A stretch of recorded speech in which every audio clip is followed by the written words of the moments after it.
Tonight's Eye on America will give you new insight into the facts of life for some of the more than 1.5 million older Americans who live in nursing homes. In a CBS News investigation, correspondent Vince Gonzalez uncovered a new criminal dimension to alleged nursing home neglect. According to state inspection reports, Oklahoma nursing homes were ranked among the best in the nation.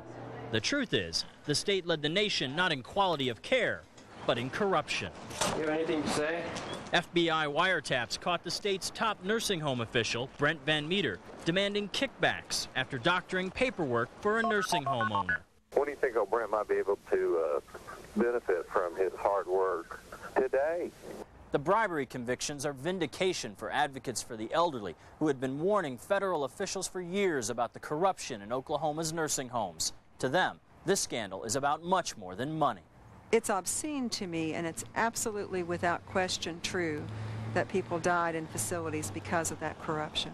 As Oklahoma's advocate for the elderly, Esther Hauser has been buried in nursing home complaints for years. The residents were allowed to live in inhumane conditions in certain homes, and that was a result of Mr. Vanmeter's philosophy towards the system. He created a culture of corruption. Homes tipped off before inspections. Inspectors' reports altered. Serious violations simply ignored. I think my grandmother was probably one of those people who died because of the corruption.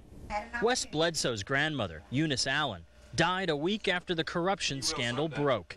Inspectors had repeatedly cited the nursing home, Southern Oaks Manor, for harming patients, but little was ever done.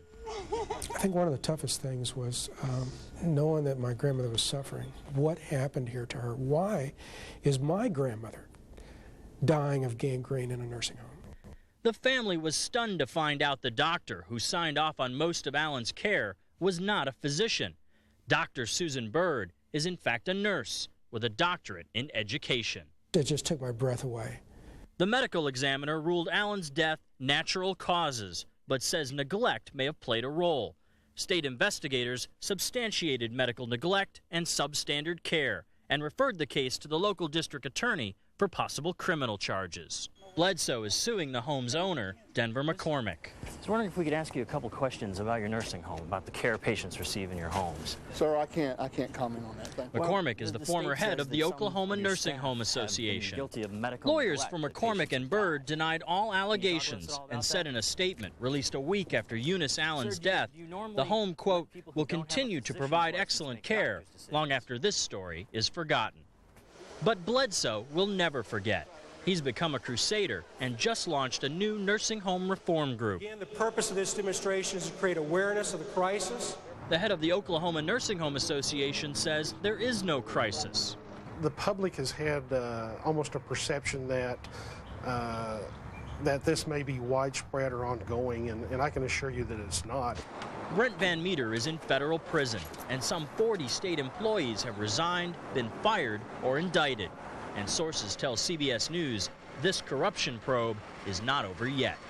In Oklahoma City, this is Vince Gonzalez for Eye on America.